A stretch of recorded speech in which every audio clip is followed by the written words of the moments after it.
1450 বছর আগের এক নবী দাবি করা মোহাম্মদের নাম করে, ধর্মের নাম করে যারা অন্যায় করছেন, মানুষের স্বাধীনতা কেড়ে নিচ্ছেন, মানুষকে খুন করছেন, আমরা ধর্মের সমালোচকরা সেসব নিয়ে কথা বলি।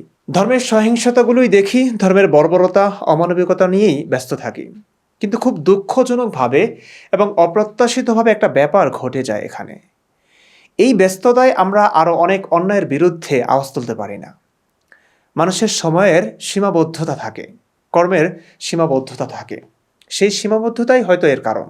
এই সীমাবদ্ধতায় আমরা সে অন্যায় নিয়ে কথা বলতে পারি না যে অন্যায় হয়ে থাকে মুজিবের নাম করে, বা জিয়ার নাম করে, বা কোনো দলের কোনো মতের নাম করে।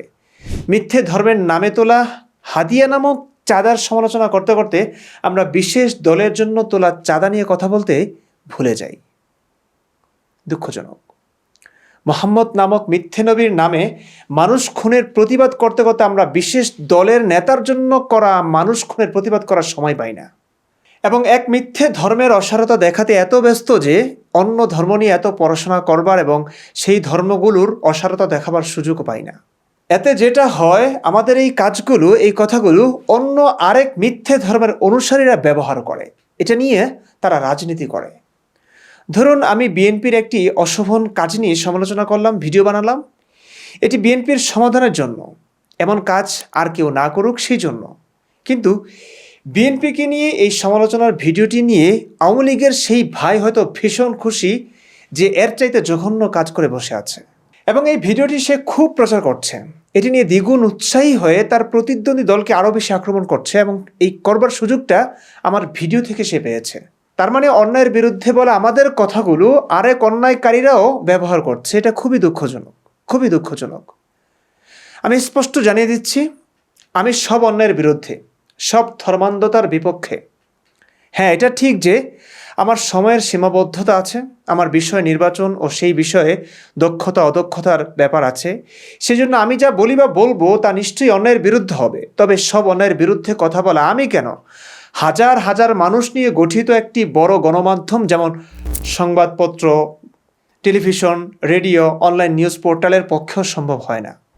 সুতরাং আমাদের কথা এক পেশে এই কথা বলতে পারেন না আপনি। আপনার মানসিকতা এক পেশে কিনা সেটা নিয়ে একটু ভাবুন। আমি যখন মাদ্রাসায় ঘটে যাওয়া একটা বলাৎকারের বিরুদ্ধে কথা বলছি, আপনি সেখানে যখন বলছেন স্কুল কলেজে এত এত অপকর্ম হচ্ছে সেসব তুমি দেখো না, তার মানে আপনি বলাৎকারকে যেন সমর্থন করছেন স্কুল কলেজে ঘটে যাওয়া নানা অপকর্মের অজুহাতে।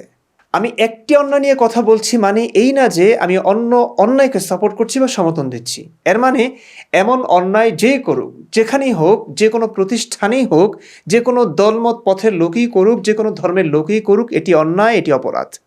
স্কুলে হলে সেটি নিয়েও অনেকেই কথা বলে, নিউজ হয়, প্রতিবাদ হয়। কিন্তু সব প্রতিবাদ আপনি আমার ভিডিওতে চাইছেন কেন? আপনি কেন করছেন না? আপনার দায়িত্ব নেই? এক্ষেত্রে আপনি উত্তর যেটা দিবেন সেটাই আমার উত্তর। আপনি বলবেন আমি তো আর আপনাদের মতো কন্টেন্ট ক্রিয়েটর না, ভিডিও বানাই না। আমিও ভাই পৃথিবীর সব অন্যায় নিয়ে কন্টেন্ট বানানোর ইচ্ছে থাকলেও বানাতে পারি না। একদিনে একটা ভিডিও বানানো সম্ভব হয় না, সময় লাগে। একদিনে বাংলাদেশের মাদ্রাসাগুলোতে হয়তো 100 ছাত্র বলাৎকারের শিকার হলো, যেগুলো নিউজে এলো। আমি হয়তো সেখান থেকে কেবল একটা বলাৎকারের ঘটনা নিয়ে ভিডিও বানালাম। তার মানে কি আমি বাকি বলাৎকারের পক্ষে? আমি কন্টেন্ট বানালেও পৃথিবীর সব বিষয়ে মানুষের জ্ঞান থাকে না ভাই। সব ধর্মের খুঁটিনাটি সম্পর্কে জানা থাকে না একজনের। আমার যা ভালো করে জানাশোনা আছে, আমি যে ঘরের, যে দলের, যে ধর্মের, আমি সেই ঘরের, দলের, ধর্মের দোষ ত্রুটি ভালো জানি ও বুঝি, এবং এটি নিয়ে কথা বলার চেষ্টা করি। আমি মনে করি আগে আমার ঘর ঠিক হোক, তারপর প্রতিবেশীর ঘর ঠিক করতে যাব না হয়। আগে আমার নিজের দোষ ত্রুটিগুলোকে সংশোধন করে নেই, তারপর না হয় অন্যের দোষ ত্রুটি নিয়ে সমালোচনা করা যাবে। এই কারণেই আমি ইসলাম নিয়ে কথা বলি, এই কারণেই আমি ইসলাম নিয়েই কথা বলি। কারণ এটা আমার ধর্ম, এই ধর্মেই আমার জন্ম, এই ইসলাম নিয়ে আমার আজীবন পড়াশোনা। আমি আমার ধর্ম সম্পর্কে ভালো জানি, তাই এর অসারতা, ভুল, অসঙ্গতিগুলো দেখাচ্ছে মানুষকে। এসব দেখাতে গিয়ে আমার সময় হয় না অন্য ধর্মের অসঙ্গতি দেখানোর, সময় হয় না কোনো রাজনৈতিক দলের ভুল ত্রুটি দেখানোর সুযোগ। সেটি সম্পর্কে আপনি জানেন, তো আপনি সেসব নিয়ে কথা বলুন না। আমার পূর্ণ সমর্থন ও ভালোবাসা আছে যে কোনো ভালো কাজে, মন্দ কাজের প্রতিবাদে, অন্ধবিশ্বাস দূরীকরণে, সুস্থ সুষ্ঠু পৃথিবী বিনির্মাণে। আপনি কথা বলুন না সে অন্যায়ের বিরুদ্ধে। আপনার কেন মনে হচ্ছে প্রায় 200 কোটি মানুষের বিশ্বাস অনুযায়ী মোহাম্মদ নামক নবীর করা অন্যায় অপরাধের বিরুদ্ধে কথা বলা এই মানুষটা একটি দেশের 10-12 কোটি মানুষের এক নেতার অন্যায় অপরাধ নিয়ে কথা বলতে ভয় পাবো? কিংবা একটি রাজনৈতিক দলের নির্দিষ্ট কোনো একজনের অপরাধের বিরুদ্ধে কথা বলতে ভয় পাবো? না ভাই, ভয় পাই না, পাবো না। শুনুন, আমাদের বিবেক আছে। আওয়ামী লীগ বা বিএনপি কোনো অন্যায় করলে সেটি সবার চোখে অন্যায়, যদিও পক্ষপাতিত্ব করে অনেকে, সেটা মস্ত বড় ভুল। কিন্তু ধর্মের যে অন্যায় অসভ্য বিধান সেটিকে অন্যায় বলে কেউ মেনে নেয় না। সেটিকে মানুষ উপাসনা বা ইবাদত ভেবে করে। সেটিকে অন্যায় বলাও যায় না, অন্যায় বললে বরং মাথা থাকে না। তাই রাজনৈতিক সমালোচনার চাইতে ধর্মের সমালোচনা করাটাই আমার কাছে অধিক ঝুঁকিপূর্ণ, অধিক গুরুত্বপূর্ণ মানব সেবা বলে মনে হয়। এছাড়া রাজনীতি দাঁড়িয়েই তো আছে এই ধর্মের ওপরে ভাই। একটি গণতান্ত্রিক দেশের অধিকাংশ মানুষ যখন মুসলিম, তাই রাজনৈতিক নেতা কখনোই চাইবে না অধিকাংশ মানুষের ধর্মীয় অনুভূতিতে আঘাত দিয়ে নিজেদের রাজনৈতিক অবস্থান নষ্ট বা ধ্বংস করতে। তাই তারাও সেই ধর্ম ও ধর্মের অনুসারীদের তোষণ করে চলে, সাথে সাথে ধর্মে থাকা সকল অসভ্য অন্যায় বিধানকে। এটা দুঃখজনক। এই কারণে আওয়ামী লীগ বিএনপির সমালোচনা করার আগে ধর্মের সমালোচনা করা বেশি দরকার বলে মনে করি। ধর্ম থাকলে সেই ধর্মকে ঘিরে রাজনীতি হবেই।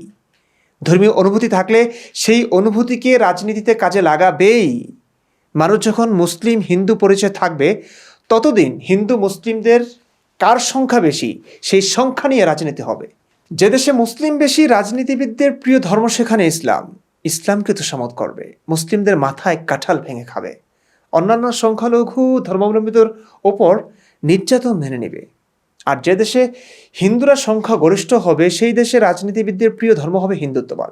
যে দেশে সকল ধর্মাবলম্বীর সংখ্যা প্রায় সমান, সেখানে রাজনীতিবিদদের প্রিয় ধর্ম হবে সেকুলারিজম। সকল ধর্মই সমান, সুন্দর, এই হবে তাদের স্লোগান। কিন্তু যখন সকল মানুষ এক পরিচয়ে থাকবে, মানুষ পরিচয় থাকবে, তখন মানুষের সংখ্যা নিয়ে রাজনীতি হবে না। তখন মানুষের অধিকার নিয়ে রাজনীতি হবে, মানুষের উন্নতি নিয়ে রাজনীতি হবে, দেশের উন্নতি নিয়ে রাজনীতি হবে।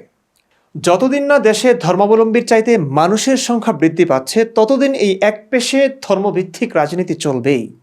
সংখ্যাগরিষ্ঠ ধর্মাবলম্বীদের খুশি করতে সংখ্যালঘুদের রক্ত হালাল হয়ে যায় এই ঘৃণ্যতম রাজনীতির কাছে। 1000 নাস্তিক মারলে যদি 1 কোটি মুসলিমদের ভোট পাওয়া যায়, তবে 1000 নাস্তিক মারাও বৈধ হয়ে যায় এই নোংরা রাজনীতির কাছে। কি আওয়ামী লীগ আর কি বিএনপি, সকলের ফর্মুলা এখানে একই। তাই মুসলিমেও কতিপয় অবিশ্বাসী, সংশয়বাদী, অ্যাক্টিভিস্ট যারা আছেন, তারা আওয়ামী লীগ বিএনপির তোষণ না করে ধর্ম নিয়ে কথা বলুন, ধর্মের সমালোচনা করুন। যতই তোষণ করেন না কেন, আওয়ামী লীগ বা বিএনপি কেউ আপনাদের জায়গা দেবে না ভাই। যদি বলি দিতে পারবে না, এটাই যথার্থ হবে। কারণ ক্ষমতায় থাকতে হলে তাদের ভোট লাগবে ভাই। একজন অন্ধ মুমিন মুসলিমের ভোটের সংখ্যার মানও এক, আর একজন দেশের শীর্ষস্থানীয় দার্শনিক, জ্ঞানী, বিজ্ঞানী, গবেষক, গুণী ব্যক্তির ভোটের সংখ্যার মানও এক। গণতন্ত্র তো এটা বোঝে না কে জ্ঞানী কে মূর্খ, কে সলিমুদ্দিন কলিমুদ্দিন আর কে আলবার্ট আইনস্টাইন। দুজনেই এখানে সমান। ক্ষমতায় আসতে হলে 100 আইনস্টাইনকেও বিসর্জন দিতে হবে 1000 সলিমুদ্দিনের জন্য।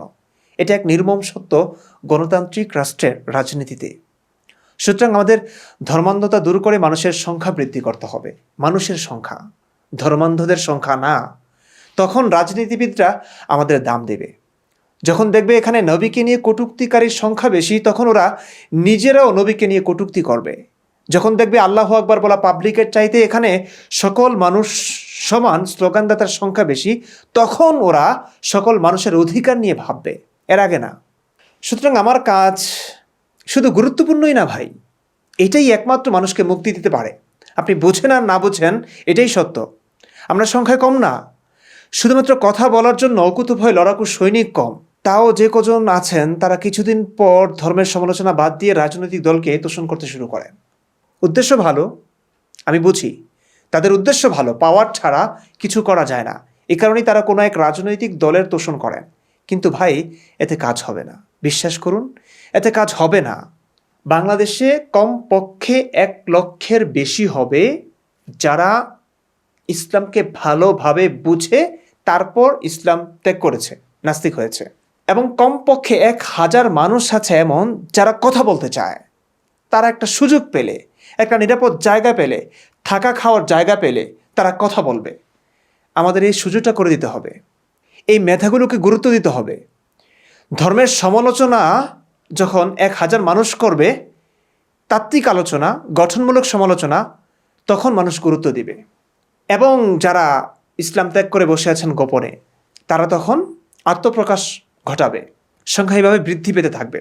মানুষের সংখ্যা যখন বৃদ্ধি পাবে, তখন একটা দেশ অনেক অনেক সুন্দর হবে।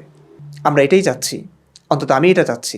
এই কাজটা রাজনীতিবিদদেরকে করতে হবে। আমি আরেকটা ভিডিও বানিয়েছি, এই ভিডিওটি দেখতে পারেন। এই ভিডিওতেও গুরুত্বপূর্ণ কথা আছে। তারেক রহমানকে উদ্দেশ্য করে কিছু কথা বলেছি এবং বাংলাদেশের সকল মানুষকে উদ্দেশ্য করে কিছু কথা বলা আছে। অন্তত যারা মুক্তমনা, যারা মানুষ, তাদের জন্য কিছু কথা আছে। আমাদের করণীয় আছে অনেক কিছু ভাই। আমি আমার কথা বলছি, আমি আমার কাজ করছি। আপনারা যারা বাংলাদেশে বসে আছেন, তারা একটু প্রচারের ব্যবস্থাটা করুন, একটু প্রচার করুন, একটু সাহসী হন, একটু সাহসী হন।